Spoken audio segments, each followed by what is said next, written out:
మా పిసిసి అధ్యక్షుల వారికి, మా నాయకుడు రేవంత్ రెడ్డి గారికి, ఉప ముఖ్యమంత్రి బట్టి విక్రమార్క గారికి, మల్లికార్జున ఖర్గే గారికి, తర్వాత రాహుల్ గాంధీ గారికి, ప్రియాంక గాంధీ గారికి, అన్నిటికి మించి అమ్మ తెలంగాణ తల్లి మా అమ్మ సోనియా గాంధీ గారికి ప్రత్యేక కృతజ్ఞతలు. మా క్యాబినెట్ మంత్రులందరూ కూడా మాకు రావాలని కోరుకున్న వైనం మాకంతా తెలుసు.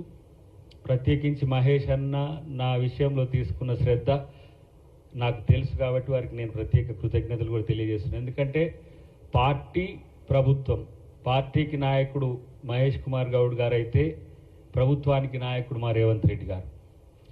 ఈరోజు 10 సంవత్సరాల తర్వాత మాకు అవకాశం వచ్చినా కూడా ఎంత సంతోషంగా ఉంది అని అంటే, కొట్లాడితే పార్టీ కొరకు కష్టపడితే వెతికి వేటాడి వెంటాడి పదవులు ఇచ్చే పార్టీ కాంగ్రెస్ పార్టీ.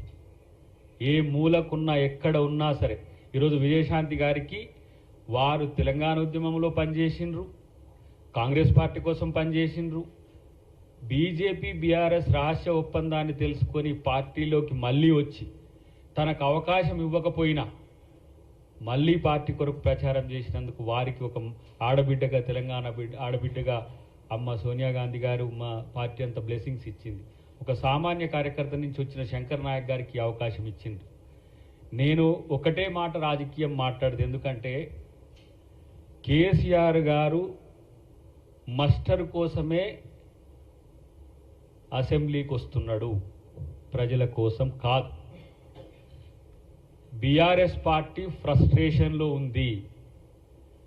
స్ట్రేచర్ గురించి మాట్లాడే స్థాయి ఎవరికి ఉంటుందంటే నియంతలకు ఉంటుంది.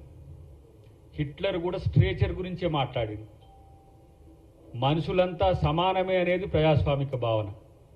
నేను చాలా గొప్ప, నా స్ట్రేచర్ ఉన్న వాళ్ళు ఎవరూ లేరనుకోవడం అనేది అహంభావం. హిట్లర్ కూడా ఏం చేసిండు, గోబెల్ అంటోని అబద్ధాలను ప్రచారం చేయడానికి ఒక మంత్రినే పెట్టిండు. ఇవాళ కేసీఆర్ చేస్తున్నది కూడా అదే. ఇవాళ జగదీష్ రెడ్డి చేసిన పని అదే. ఆయన ఆస్కార్ లెవెల్లో నటిస్తున్నాడు. 9 సంవత్సరాల అధికారంలో ఉండి ఎస్ఎల్బీసీ 8 కిలోమీటర్లు మీరు 300 కోట్లు తవ్వలేదు, మరి మీకు ఏడుపెట్లు వస్తున్నది? రైతులు ఏడిపించిండ్రు, లక్షల కోట్లు ఖర్చు చేసినామంటున్నారు. ఇవాళ తగుదునమ్మా వచ్చి అని ఇలా అసెంబ్లీకి వచ్చి స్పీకర్ గారి పట్ల వ్యవహరించిన తీరు, రాజ్యాంగ వ్యవస్థల పట్ల, సభా సాంప్రదాయాల పట్ల, సభాపతుల పట్ల కనీస గౌరవం లేని సన్నాసులను తయారు చేసిన పార్టీ అలా బీఆర్ఎస్ పార్టీ. మీరు అనుకుంటున్నారు తెలంగాణ ఉద్యమంలో మేము తెగించి కొట్లాడినాం, మాకు నోరుంది, మేము ఏమైనా చేయొచ్చు అంటే, ఇగో ఇక్కడ ఉన్నాం. మీరు పండుకున్న రోజు కొట్లాడిన వాళ్ళం మేము, రాములక్కైనా నేనైనా. నా పార్టీ తెగించి తెలంగాణనిచ్చి ఒక ఆంధ్రప్రదేశ్లో పార్టీ అధికారాన్ని పోగొట్టుకున్నది, అయినా సరే తెలంగాణనిచ్చిన చరిత్ర కాంగ్రెస్ పార్టీది. మీ త్యాగాలు ఎక్కడున్నాయి? బీఆర్ఎస్ పార్టీ త్యాగాలు ఎక్కడున్నాయి? దేశం కొరకు త్యాగాలు ఇచ్చిన కుటుంబం కదా కాంగ్రెస్ పార్టీ.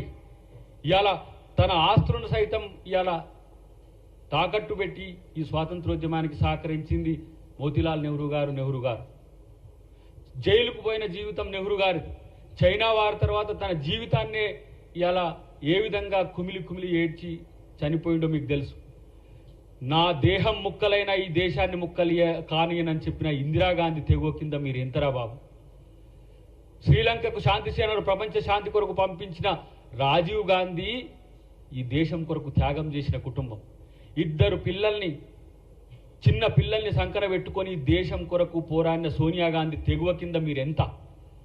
అప్పటికి కూడా పార్టీని అధికారంలోకి తెచ్చి యూపీఏ చైర్పర్సన్గా ఉన్న సోనియా గాంధీ గారి కాళ్ళు మొక్కితే తెలంగాణ ఇస్తే దానికి ముఖ్యమంత్రులైన మీరు స్ట్రేచర్ గురించి మాట్లాడుతున్నారు. నిన్న ముఖ్యమంత్రి గారు ఏమన్నారు? స్ట్రేచర్ గురించి మాట్లాడేటోడు స్ట్రేచర్కు పోతారు, స్ట్రెచర్ నుంచి ఆడికి పోతారు, మార్చురికి పోతారు. హిట్లర్కి అదే అయింది. స్ట్రేచర్ గురించి మాట్లాడి హిట్లర్ ఏమైంది తెలుసా? చివరికి తనను తాను కాల్చుకొని చచ్చిండు కేసీఆర్. గుర్తుపెట్టుకో, నియంతల జీవితం చివరికి ఎక్కడికి వస్తుందో అది. ఫాల్స్ ప్రిస్టేజ్కి పోకు.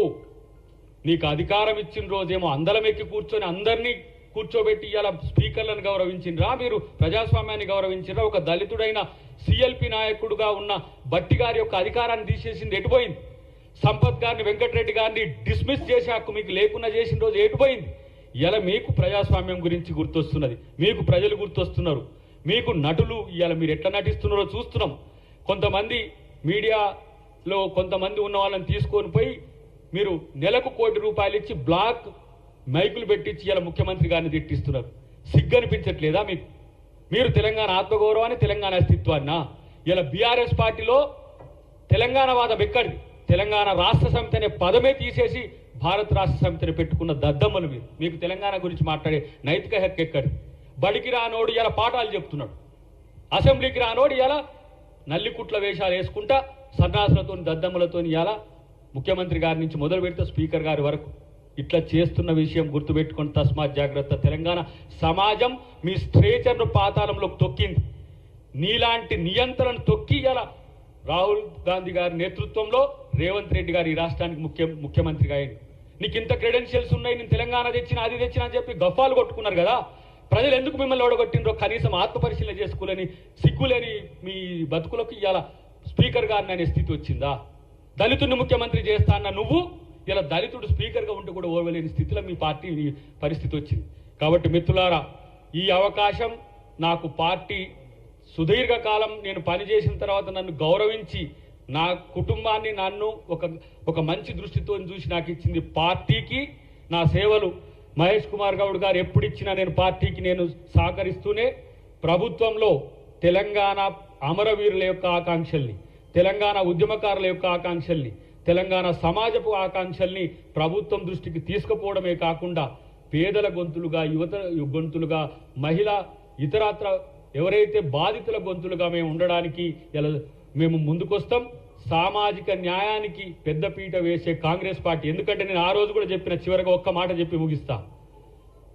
తెలంగాణ ఉద్యమంలో మేము పాల్గొన్న రోజు తెలంగాణ ఇవ్వకపోతే అమ్మ మళ్ళీ మేము బజార్లకు వచ్చి కొట్టాడాల్సి వస్తుంది. మీరు తెలంగాణ ఇవ్వమని మేము అడిగితే తెలంగాణ ఇచ్చిన తర్వాత జాయింట్ యాక్షన్ కమిటీ వాళ్ళందరినీ పిలిచి మీరు రాజకీయ భవిష్యత్తును మాతో చూసుకోండి, మేము అవకాశాలు కల్పిస్తామంటే, అమ్మ మీరు తెలంగాణకు జీవితం ఇచ్చిన వాళ్ళు మా జీవితాలను మీకు మీ పార్టీకి ఇస్తామని చెప్పి వచ్చినాం.